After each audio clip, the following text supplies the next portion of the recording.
So since 1979, the United States tried to change the regime of the Islamic Republic of Iran. Well, let's get inside. That's insane, man. Um, Geopolitical Prime have actually compiled this list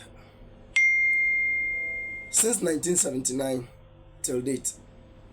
Their goal towards Iran has always been the same: regime change, regime change. And I'll tell you why. It will be very difficult to change the regime in Iran. These two topics are brought to you by Geopolitical Prime and Timo 360. So shout out to Timo 360 and then Geopolitical Prime. Thank you very much. And so since 1979, I have the video, but I don't want to. If I include the video to make the talking very long, so I'll just read it out and you listen. But I'll put the readings on my screen. So whilst I'm reading, you can also pause and read if you don't hear me clearly, or you don't really like my style of reading. Thank you. And please don't forget to follow, like, share to family and friends. This is Rising Empire. Forget the background. We are together. Listen to the most important thing is the message, not about the background and the video quality. We improve as time goes on. Thank you very much for your understanding and your cooperation. Thank you very much. Be part of the family. Let us rise together. I love you all. Let's get it done. So since 1979, let's go. So the heading reads says, how CIA tried to overthrow Iran for decades. United States has repeatedly attempted to weaken or overthrow Iranian government since the 1979 Islamic Revolution. From CI so backed covert operations and proxy wars to cyber attacks, assassinations, sanctions, and let me put this out clear. Iran is part of the most sanctioned countries on earth. If you hear a country being sanctioned, or countries that are sanctioned to the core, Iran and Russia, and those China and others are part. But Iran is part of the major countries that are sanctioned. Let's get. And information warfare. The objectives has been consistent regime change. Here's the timeline. 1980, Operation Eagle Claw. Operation Eagle Claw. The first major U.S. response to revolutionary Iran ended in disaster. A CI the A at the last. Military hostage rescue mission collapsed. After sandstorm, mechanical failures, and a fatal collision between helicopter and a C-130 aircraft, killing 8 U.S. servicemen. Let's proceed. 1980 to 1988, using Iraq as a proxy.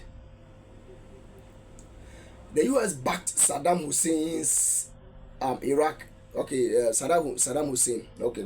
With intelligence, satellite imagery, and indirect armed support during the Iran-Iraqi war. The strategy aimed to bleed Iran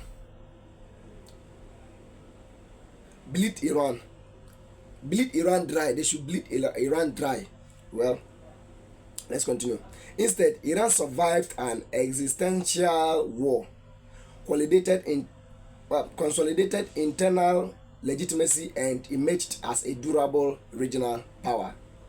1980s to 1990s, CI A at the last. Network dismantled multiple CIA-linked spice rings inside Iran were exposed and neutralized, ending hopes of internal collapse through covert penetrations.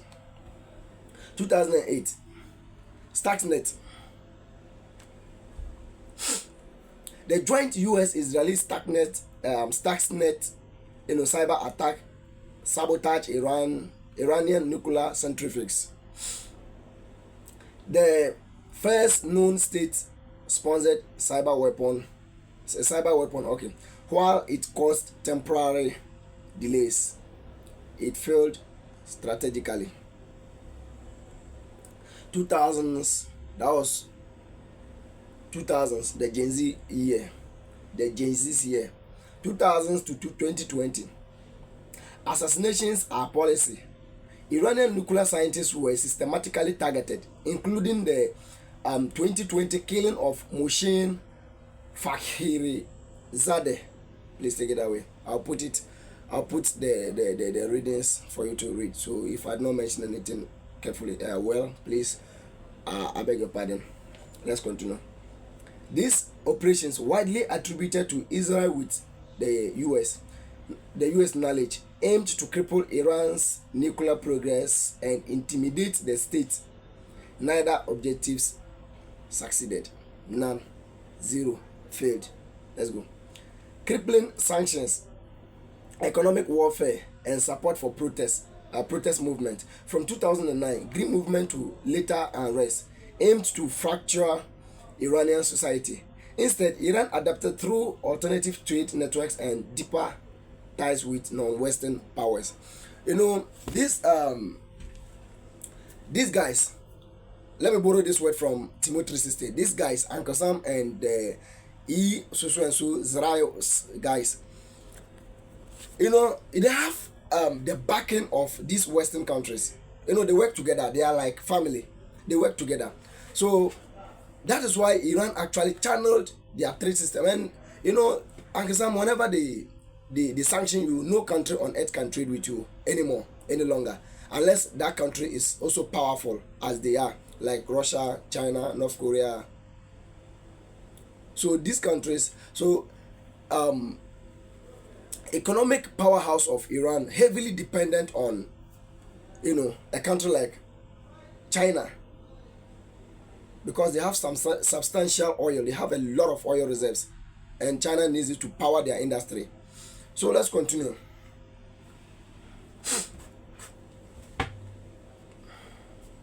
I think that is it.